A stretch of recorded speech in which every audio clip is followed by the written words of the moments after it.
Turn right. To the right. Ils sont malins, y a pas de right là. Turn left. Ah ben faut savoir.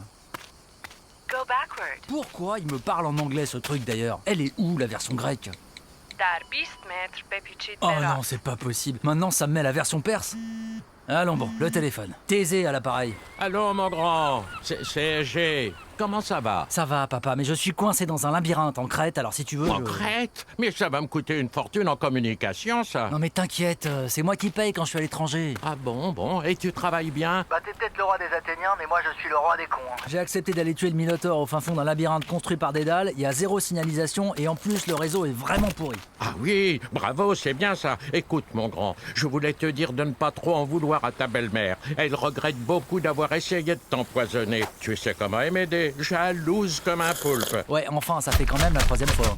Non, mais tu verras plus tard, si tu te remaries. On devient plus tolérant avec les petits défauts de l'autre. D'ailleurs, comment ça se passe avec ta nouvelle petite copine, là, Rihanna? Elle est gentille avec toi? Ariane, pas Rihanna. Bon écoute papa, j'ai pas trop le temps là, je suis complètement paumé, le GPS a planté...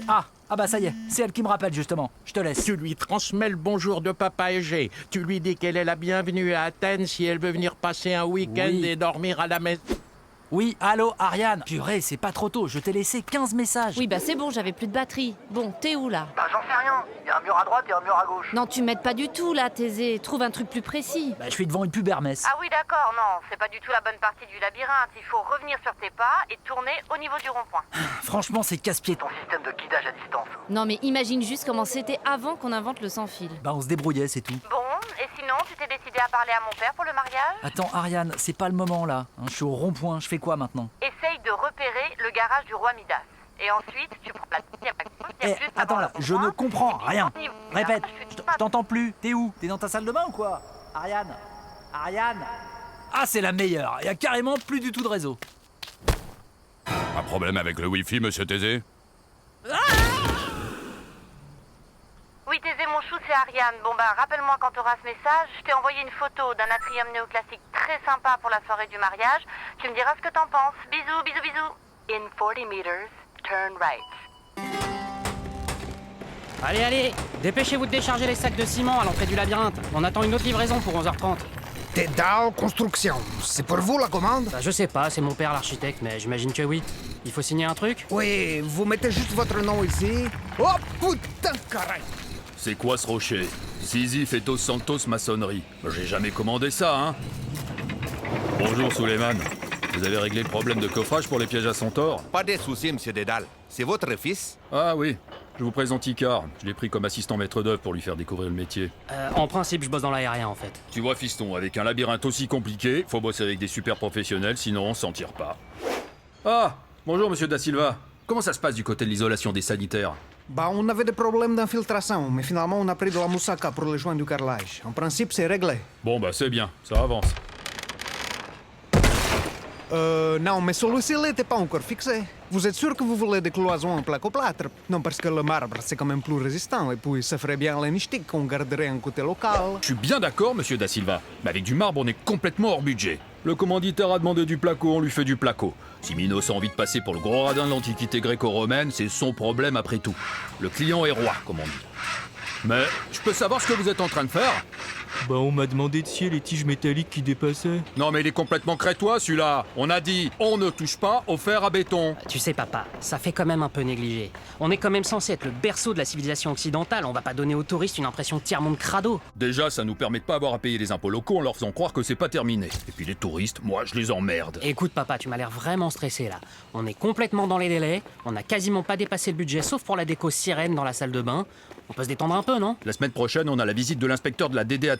Si on veut recevoir l'homologation pour une ouverture avant les vacances d'été, tout doit être absolument impeccable. Voilà, je crois que vous avez tout vu ou presque. Bon, de toute façon, vous avez tout dans la fiche. Hein. En ce qui concerne le bilan énergétique, faut voir avec Éole, mais en principe, on est dans les clous. Bien, bien, bien. Alors, voyons voir. 240 km de couloir, 46 dispositifs de pièges, 3704 murs et cloisons. Non, non, non, de ce côté-là, il n'y a rien à redire, monsieur Dédale. Vous avez respecté le cahier des charges. Bon, bah, on est bon alors? En fait, il reste quand même un petit problème. En l'absence d'issue de secours adaptée pour les handicapés, je ne peux pas vous accorder l'autorisation administrative pour l'ouverture de votre labyrinthe.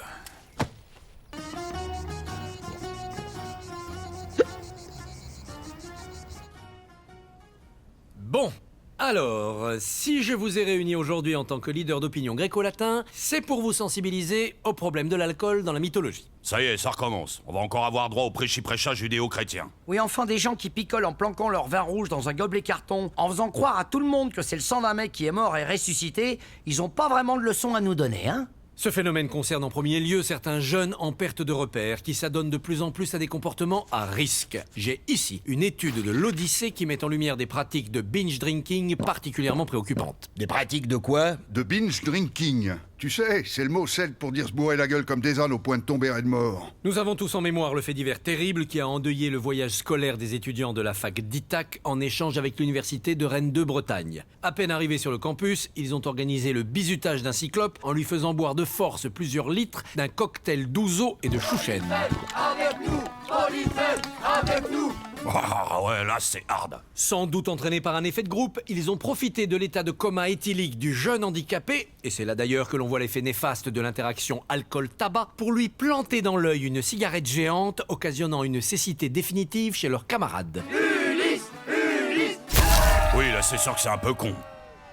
Vraiment débile ces conférences. Bon, on va s'en jeter un au rendez-vous des Atrides? Oh ouais, cool. J'adore ce bar. J'y suis pas retourné depuis le pot de départ des Argonautes. C'est qui le patron? C'est toujours Dionysos la Saumure? Le dieu du vin, mec. Il bosse en direct avec des petits producteurs du Péloponnèse qui font dans le biodynamique. Tu vas m'en dire des nouvelles. Bah où il est le serveur? Ganymède! Ah ben le voilà. Attention, chaud devant. Il était allé chercher un steak dans le tartare. Dis donc, Ganymède, tu nous en verses un? Tout de suite, monsieur Pan. Je vous mets un petit château Naxos de chez Ariane. Non, moi je prends un Red Bull vodka. T'es un malade, toi. Eh, mais c'est quoi ces nouvelles amphores? Oh, m'en parlez pas. Ah, mais t'es là, Dionysos! Salut, patron.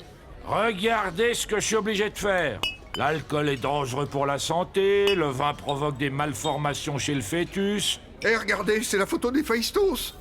Boire du vin provoque l'impuissance. Attends, Priap a accepté de poser là-dessus? Ouais, enfin bref. Soi-disant, pour améliorer la santé publique de l'Olympe, ces abrutis de technocrates de Bruxelles ont voté une loi contre la consommation d'alcool dans la mythologie. Résultat, on est obligé de servir le vin dans des amphores neutres. Apollon vient de se lever, encore une belle journée. Asclépios, Linos et Orphée ont tout préparé. Il vient toujours au bon moment, avec Sirène et les enfants, l'ami du petit déjeuner dans l'Antiquité. Un bon croissant trempé dans la moussaka, rien de tel pour commencer une magnifique journée hellénistique. Papa, c'est qui Iphigénie? On dit Iphigénie, mon chéri. Vous en avez parlé à l'école, c'est ça? Non, mais il y a sa photo sur la brique de lait. Eh bien, c'est... Alors, mais explique-leur, toi, Sirène. Alerte enlèvement, on n'oublie pas la petite Iphigénie. C'est des méchants qui l'ont kidnappée? En fait, c'est un peu plus compliqué que ça, Orphée. C'est des Atrides et ils sont pas comme nous, tu vois. Écoute, Apollon, tu ne crois pas que tu devrais leur raconter la vérité? Les Atrides. Tout le monde a entendu parler de cette famille et de sa cohorte de meurtres et de vengeances qui ont défrayé la chronique du monde gréco-latin. Tout a commencé avec la décision folle d'un père au-dessus de tout soupçon. C'est ce que nous allons vous montrer aujourd'hui dans Faites entrer l'Odyssée.